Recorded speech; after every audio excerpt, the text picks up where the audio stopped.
Good afternoon and welcome to After Hours. Joining me today is a sculptor. I wasn't going to say bronze sculptor, Fred Dobbs.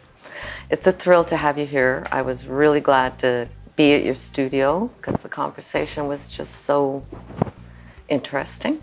And so now you're here and we're going to share it. So when I first met you, the first thing you said was you were a bronze sculptor, which was interesting to me because you don't meet bronze sculptors very often. But then when I went to your studio, I don't know how the conversation started, but one of the first things was you were a sand sculptor. Yeah. And I kind of was a little taken aback, and it was like, I think of white rock, and I'm thinking, sand sculptor? What's a sand sculptor? Well, so talk a bit about... Right. Yeah. So my career is divided into two groups, one being the bronze sculpture component, which is more fine art sculpture, and the other part is sand sculpture. And when we go down the sand sculpture road, there's actually two components to that too. One being competitive sculpture, like what you mentioned in White Rock and what's still going on presently at Parksville this July. And the other aspect of sand sculpture is a kind of a professional aspect, and that's where you do projects, and you would be doing like either shopping centers, exhibitions, things like that. Like we've done work at the PNE in Canada and the CNE in Toronto. But I've also traveled all around the world doing sand sculptures, some small and some epically large. The largest I worked on was in Kuwait, where, to give you an idea, the taller elements were about 50 feet tall, and then the footprint was 4 soccer fields of sand. Well, we will get to that one because it's pretty amazing, and it's always hard with pictures, but if you saying a soccer field. So when did the sand sculpture start? Did you enter how did you know you were a sculptor and a sand sculptor in particular? Well, I guess I could frame it and say that again, there's sort of two stories for my sand sculpting career. One would be to suggest that when I was 5 years old, my dad buried me in sand on a beach in Dublin, Ireland, up to I was seated and it was up to my waist. He proceeded to sculpt me in a race car made out of sand, a convertible.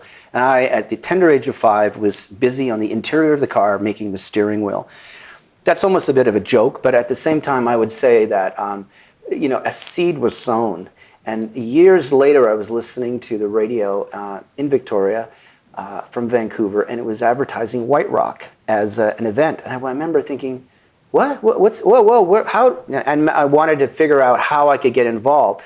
So somehow, after a series of phone calls, I might even have called the radio station and said, what is this, And so I went, and the first time I went, I couldn't believe it. There was 100,000 people on the beach in White Rock, and we were way down in the beginner division because I didn't know where we should be placed because it was me and a bunch of my friends together, some of which I still are, well, actually one of them was my sister, so I was going to say I'm still friends with, but they're still in my life today, these people.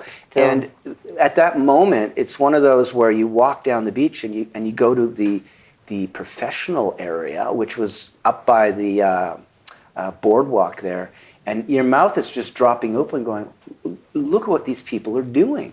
And it was one of those, again, a seed was sown, kind of a curious seed to go, wow, I've entered this thing way down here in terms of like a sculptural level.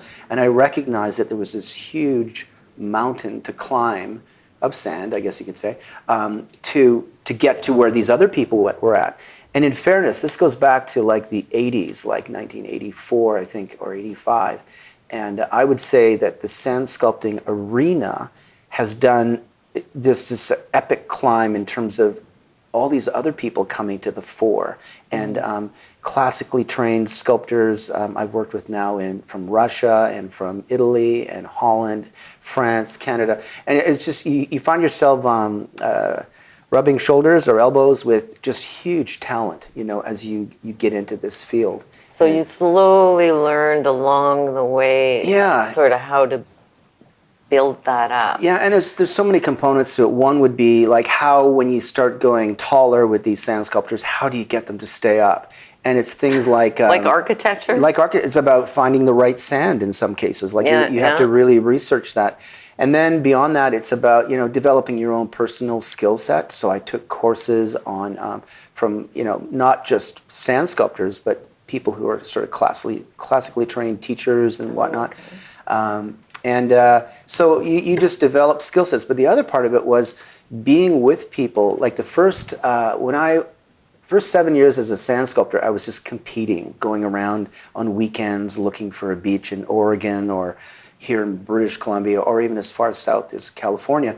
But the other part of it was when I turned into a professional sand sculptor, the first 5 or 6 years I was working with like an architect, and he was doing primarily sand castles. So that was a real different thing for me. Like, and then you go, well, you're holding a level in your hand, like you're making things level, and you're trying to make copies of famous castles, like the Walt Disney Castle, stuff like that.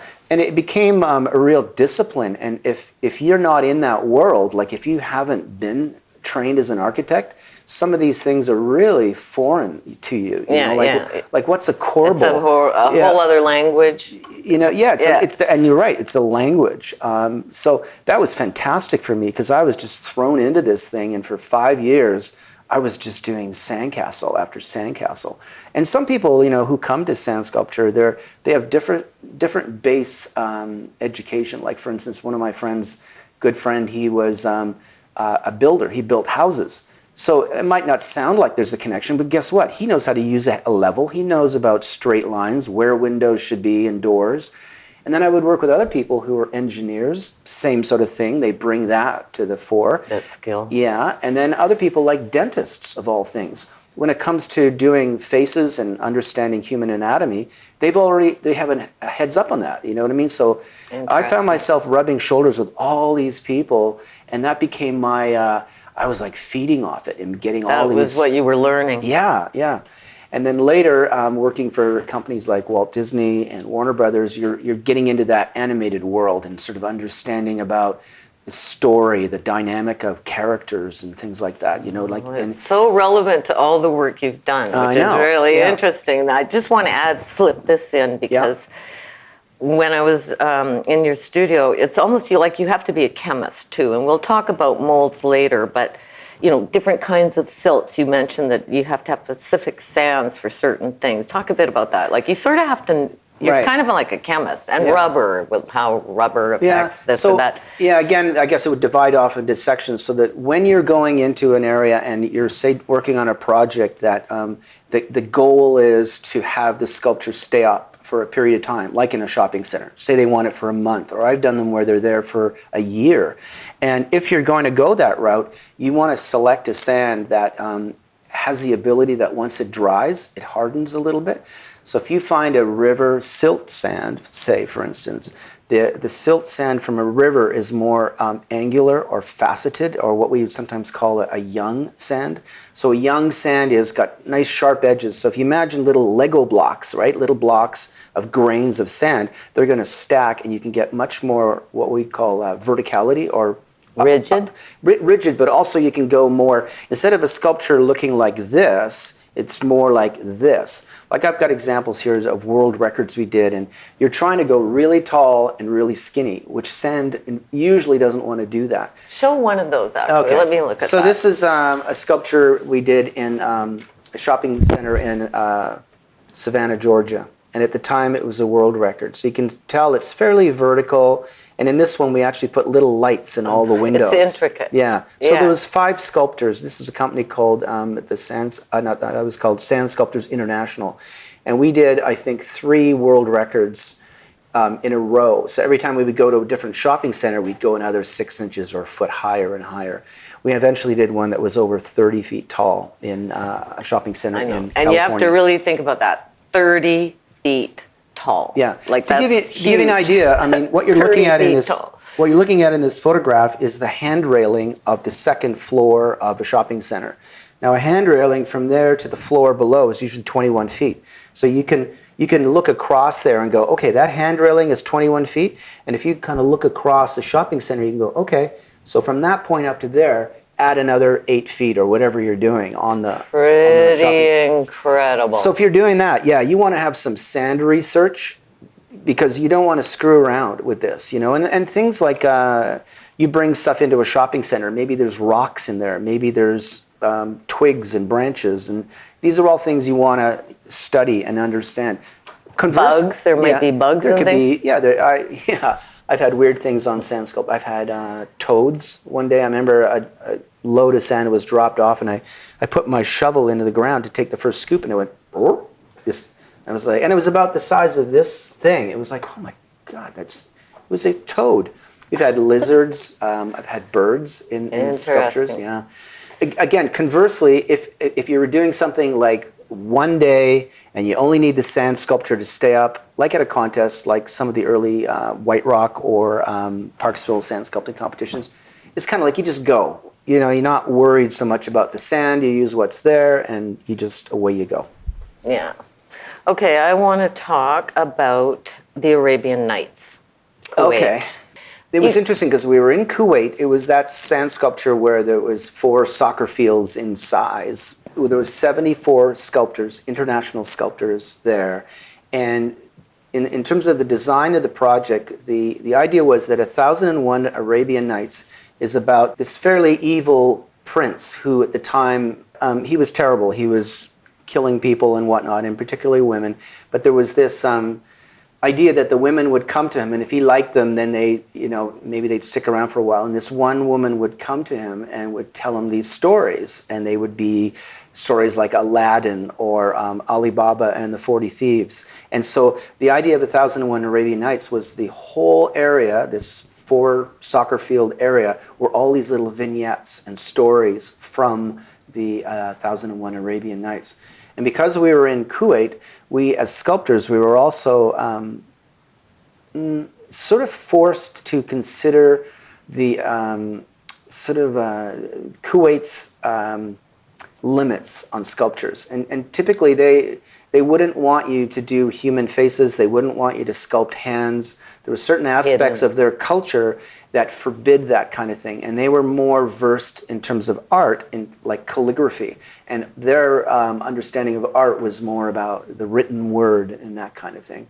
So I worked with a company called the Sand Sculpture Company, who's based out of Chicago, a good friend of mine named Ted Siebert, and a guy named Damon Langlois, who designed a lot of the project. And it was about us interpreting what the stories were, because, you know, when you have a story, it's kind of like you take, like if you're thinking of a story as a loaf of bread, it's like one slice out of that loaf of bread is going to sort of tell the story. Like you might, you know, Ali Baba and the 40 Thieves, you know, it's open sesame, that famous scene where they come up and the thing opens up. So it was about how does a sculptor represent that, and how do you get people to figure it out? Like, what are you doing? Like, and what is that supposed to represent?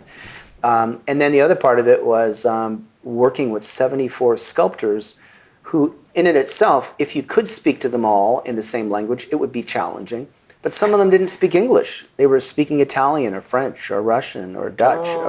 So you've got all these other, I mean, a lot of Europeans do speak 4 or 5 languages, so there's a little bit of that. But still, a lot of people to work together. A lot of people, a lot of personalities, a lot of different, So it's about, you know, delegating. Who's going to do this? Who's going to go that? And who did that? Well, I think right away they created a leadership within the 74 sculptors. So there were people who would represent sort of a group of sculptors. Like there might be one guy that would represent the 25 North American sculptors, that kind of thing, you know. Okay. And even as that went along, there was some shifting. We're just going to let that ferry go by, and maybe you can find the picture, actually. Yeah. Oh, I got hundreds of them. Picture of the Arabian. Okay. Yeah. If I saw, I think it was in here, wasn't it? I think it was in there. Yeah. Here we go. There we go. How's that going to work? I'm going to have to turn it that way. Yeah. There we go. Okay, so you have... This scene here shows the prince, and he's actually looking at this woman who is entertaining him. And I suppose the representation here was that this was her maybe playing some music and telling the story at the same time. So, That's what I would think. And the idea was that he was so impressed with her stories that I suppose he ended, and it was kind of like a dilemma, where she didn't quite finish, which was leaving him like, without the answer. Yeah, what do you mean? Well, tomorrow night I will tell you. So that would spare her life, and it would keep the storytelling going, is that keeping him interested in all her stories. In the end, allegedly, he falls in love and everything. There's a happy ending there in it. And I guess they marry, or I don't know what happens. But that was the And they had children and lived happily ever after. Yeah, something like that. But that was the idea of this particular project. And it was epic. It was amazing to be on it. Like I said, 74 sculptors. I think it might have been several months. But the logistics that go into that, like how do you get that much sand? You might think, oh, Kuwait, there's sand everywhere. But again, going back to if you want the sand to stay up, you got to make sure you got the right kind of sand. And how long was it supposed to stay up? And who from Kuwait came up with this project? Why did they do it? It was kind of like a tourism thing. It was kind of like a show. So that what happened when all the sculptors finished, there were walkways and there were pathways to go in between all the sculptures. So when the time came to open it, there were jugglers, people walking on stilts. There was a whole bunch of... There was little coffee shops. There was seating areas. There were falconers, like people who had falcons. And so they were trying to make it a real cultural thing where they were showcasing, Kuwait's history, but then also making it fun, like throwing in entertainment as well. Stuff. We also went to Saudi Arabia, and it was interesting there because that country was really trying to enter, if you will, the world stage of tourism. And there's these challenges, right? If you're a country like Saudi Arabia, where you've got a history of people going, I don't think I ever want to go to Saudi Arabia, for whatever reason you have. Prejudgment. Yeah, but at the same time, then if they turn around and go, we really want to make this an attraction. And one of the things they came up with was their legacy in horses, and they have their Arabian horses. So we went and did sculptures of Arabian horses, and actually we met probably, I think, about 400 horses, actual Arabian horses that were. That must have been pretty cool. Oh, it's really cool seeing horses. It's, and as from a sculptor, it's interesting. When you go down these pathways of disciplines, again, if you're like an architect, there's just so much you could do and learn to be a good architectural sand sculptor. But if you want to be a good portraiture sculptor, like someone who really knows how to sculpt the human face or the human body, and the same would apply to horses. Horses is like this huge arena of, I've done a sculpture of a horse, and it's, well, what kind of horse? I remember being on a project once, and I brought along a Barbie doll horse. Oh, yes. I was at a show where it was the Lipizzan stallions, and I was supposed to be sculpting these beautiful white horses. And I remember I was all by myself, the show hadn't started, and there I am with my little Barbie doll as a reference. And I could tell there was 3 people that came up behind me, and I didn't know it at the time, but they were the performers in the Lipizzaner show, the riders, these 3 women. At some point, when people stand behind you, you kind of go, hey, how's it going? And then right away they want to ask you questions. And the first question she said to me was, you're not using a Barbie doll horse, are you, to try and create a Lipizzaner? No. And I'm like, well, maybe. Why? What's the problem? And it turns out the Barbie doll, which is a white horse, which you got part of things going right, but as a sculptor, you're not making it white. Barbie dolls the horses are Arabians. Who knew? Right. Interesting. So they have a different sort of profile of their face. It's more there's sort of a curvature thing to the front of their face, as opposed to Lipizzaners are more. So anyway, it was one of those learning curves where you go back to the drawing board later feeling a bit embarrassed about. Who would have even thought a Barbie doll horse was any kind of horse except something well, it was made after up. something, yeah. So then they said to me, if you want to if you want to figure out what a lipizzano is, you come over to our paddock or stall. And I actually said, really? meet them. I could go do that? And they went, yeah. So I've had the opportunity to do that kind of thing. And being in Cool. St. Louis and also in California, meeting the Budweiser horses, which are the big draft horses, Yes. Clydesdales with the big feathery, My hairy uncle feet. had that on his farm, 2 of them. Yeah. Yeah. They're very cool. Yeah. So again, there's all these things. It's not just how big the horse is. There's all these little tiny nuances.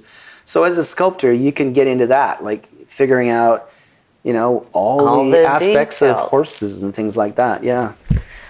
There's so much stuff. So I want to move on to your Yeah. sea otter circle.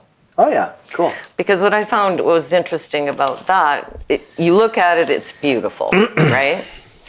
And it was sea otters, not seals. That was the other thing. Right. But there's a whole environmental component to it. So, Right. Yeah. Okay. So what intrigued me was, I'm going to just get it here. Yeah, I don't know if you yeah. guys, for the camera's sake, are you able to see that? Okay. For me, I got really intrigued with sea otters and just the dynamic. They have the thickest fur of any mammal on the planet, and they can access any part of their body with their mouth. They can pull their fur around. They are voracious eaters. They eat something like what would be the equivalent of us. If we ate a hamburger, they'd need to eat 40, like that kind of thing. They're just constantly eating. Well, probably high energy too. They Total have to, high like energy. birds eat Yeah. 60% of their body weight. I went over to Vancouver to study them at the Vancouver Aquarium, and I was surprised to see 2 that were locked in a kind of a hug, and they were going around and around and around in the water. Like they're always just moving around. But the bigger part of the story for me was the furriers that had come here to seek their pelts, and to understand that and I think there was Europeans, Russians who had come because they were selling them because it was like this really cool fur. But after they left and had devastated the populations, particularly around Vancouver Island and the southern part of, like the Pacific Northwest, essentially, that the devastation wasn't only just the loss of these animals. It was the fact that they were actually what they call a keystone critter. There's a term, I can't remember right now. Keystone animal. And what that means is that they're there to control the population of the sea urchins. And because they're not eating these sea urchins at this rapid rate, when they're gone, the sea urchin population explodes. And the sea urchins are eating bull kelp, the bottom of the bull kelp connections. And so you kill off all the sea otters, suddenly there's this proliferation of sea urchins, and the bull kelp forests start disappearing. And you're like, so killing off one animal has this sort of a domino effect, and the collapse of so many more things. With the that we wouldn't see or think about. It's Right. like the wolf. It's the same story. Right. You get rid of all the wolves, other things start. Yeah. Anyway. So little salmon would come down the rivers and they'd make their way to the sea. And when they do so, they're looking to hide in these bull kelp forests, which are no longer there. So all these populations are being affected. So this is why I came up with this sculpture here. And I had done it in the round, showing these sea otters swimming around. There's 2 of them, one here and one over here. And then they're in a bull kelp forest, which is really cool. One of the things they do is that when they group together at night, they actually hold hands sometimes. That Sea doesn't otters surprise me. and they also Because they play and stuff. yeah, too. but they do it to hang out together. But they also wrap themselves in bull kelp, so they'll actually roll themselves in the bull kelp, and they're kept in a forest, like a bull kelp forest, and they call them rafts. If you see a bunch of sea otters, they're called a colony of a raft of sea otters. And I don't know if in the background you can kind of see I had this really large motif of a sea urchin, which again, I find when I look at sea urchins, the little shells, I'm fascinated with the design of it and the kind of... they're prickly, right? Well, they're prickly when they're alive. They have all these prickles. Yeah. But when they're dead, the shell is... I think Italians eat them. People here eat them. Yeah, they're harvested on Vancouver Island. Okay. And now what's interesting is the sea otter population is coming back. And as they're coming back, the people who have invested all up and down the west coast of Vancouver Island and who are harvesting them are kind of not too happy about that, because the sea otters will actually kind of take their crop or their harvest or what they would expect to get as a harvest. So There's always this balance. Yeah. But that was what I was trying to showcase in this, was the kind of the balance of sea urchins, bull kelp, and sea otters. That was my thing. So I've got two incarnations. One is a flat disc, which I call the sea otter disc, and then the other one I did, which is more upright. Yeah, it's a three-dimensional piece. And it's bronze. This is bronze. Yeah. So this is I've titled this "Ocean in Motion," and it shows 3 sea otters swimming in amongst bull kelp, and there's 3 bull kelp in there, and each of the sea otters is holding something in its hand. So one is a rock, which they either use to, they float on their backs and they put the rock on their chest, and they'll take something like a crab or a starfish and they'll bang it, or they'll use the rock when they go down at the bottom. They'll take the rock to smash abalone or different things. As a utensil. So they'll use it under the water and above the water. So after they eat, one of the things that they do is they spend the next little while cleaning themselves, because they got all sorts of stuff in their fur. And if their fur gets soiled or dirty, they don't have any blubber on their body. And that's why their fur is so thick and important. And this is why they were showcased in the oil spill up in Alaska. Remember where they were like the poster animals? Because when their fur gets covered in oil, they die of hypothermia, as well as being poisoned. Just never mind the oil. Because their first instinct is to clean their bodies, because they're... Oh, and then they're swallowing it. They're swallowing it, and then they die of hypothermia or poisoning or whatever. So, but I just remember the first time I started learning about them, like, these are such cool animals, you know, and then to realize that there had been such peril here on the west coast of Vancouver Island about them. So that's partly why I was doing all this. I also wanted to talk to you about, you've done a couple of things incorporating native, indigenous peoples, if I can say that. Yeah. Native, I won't say it's native, but there's 2, you've dealt with ravens, and then Kamasan. Kamosang, yeah. I was awarded a contract through the district of Saanich to... The idea was that they had a certain amount of money for a sculpture, and they wanted to either develop a sense of history or place, like something that happened in the Gorge waterway area. And one of the things I learned about was that there was this rock, legendary, there was this rock in the reversible waterfall at Gorge Waterway Park. The rock links to this story, a First Nation narrative about this little girl who was turned to stone by Hylas the Transformer. And there's this whole story about it, but she was supposed to be the, what would you call it, the guardian of the food resources for the Songhees nation. So what was really curious about that is that as a sculptor, I had to... First of all, you win the contest with your idea and like a little model or a little sketch. And then as you're going through it, you have to kind of develop your story. But just as I was about to pass the finish line with Saanich in terms of, you know, understanding what I had to do and how I was going to go, they kind of they said, there's one more thing you got to do. You need to check in with the Songhees elders and make sure they're okay with you telling this story by way of a sculpture. And I was like, oh no, I got to go, you know, it's like an interview, you know. And so anyway, 5 council members from Songhees gathered, and I came with my little model. I told them about my spiel, and, you know, this is their story. This is a First Nation story. Mm-hmm. And I wanted to make sure I got it right. And I also wanted to make sure that, like, I didn't want to do it in like a First Nation style. I wasn't going to copy that. I wanted to do it in my style.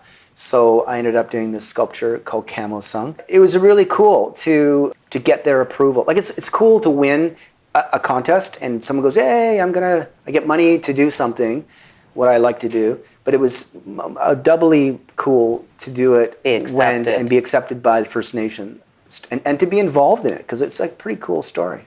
Just quickly talk about the freshwater and the saltwater mix and the moon that you went to see it. So one of the things was the idea of this stone was that it's underwater at high tide, but allegedly, if you were to go there at low tide, you would see this particular rock. You would see Kamosang. And there was all these different stories floating around, pardon the pun, of this whole thing. And so I went down there at a full moon, lowest tide of the year, and I thought, this is the... And I remember going down around midnight and wanting to check this out, you know, like looking down. It was really bright, the moon was out, and the first thing that struck me was that at the Gorge Waterway Park, it's a reversible waterfall. So low tide means that the salt water goes down, fresh water flows. It's about I don't know, maybe 4-6 foot waterfall. It's not huge. But then what happens is when the tide comes in, it comes up to and forces so it actually goes the opposite direction as it's high tide going the other way, because it's pushing the water all the way up Colquitt's Creek.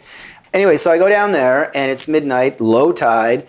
And what struck me was that when you pour fresh water into salt water, it starts to foam. And the little bay that is on the downward part of this waterway had, oh man, it must have been, I don't know, 8, maybe 10 inches of foam, this browny foam. And because it was moving in a certain way, it was the whole bay was moving like around like this. And because it was a full moon, it was like looking at the top of a latte or something, you know, that was moving on like this epic volume of stuff. I remember thinking to myself, like, for me, it's trippy. Like, I'm like, wow, that's cool. Wow. But I remember thinking that for the First Nation peoples, for their culture, like, you know, they were way more affected by natural... They paid attention to... Yeah, but they would see this natural event. They'd see the moon full, and they'd be watching that. And they'd see the bay fill up with foam. And I remember talking to a guy from the museum named Grant Keddy, and he further gave me more information and said that there was some belief that in their culture, if they washed clothing in that foam, that the spirit would basically say that the person who wore those clothes would be protected against drowning. And so there was this connection. It was kind of like, you know, every time the tide's doing this, they wash the clothes in the foam. And maybe it was for other reasons, because maybe there was soapy stuff in there. I don't even know. But I was just really kind of, like every time you sort of learn something, you find out there's more to the story every time you're moving all the way along the educational stream. The path. Yeah, the path, yeah. Now, you know, we're running out of time, and I'm just like, yeah, okay. So what there's so much more to talk about. We'll have to do this again sometime. Episode 2. I think so. Yeah. I think so. Or if we didn't have another guest, actually, we'd keep going, but she's here. So I hate to say goodbye, but that's the end of After Hours. Thank you again for Joey. Thank you so much for doing this. My pleasure. I've learned a lot, and it's been great, actually. Cool. Yeah. Cool beans. One thing I wanted to say, though, I have to get this in. I thought of Jimi Hendrix. He was the first album I ever had that really changed my life when I first left home. Castles Made of Sand. Yeah. Fall in the sea eventually. That's right. And we can talk about that next time.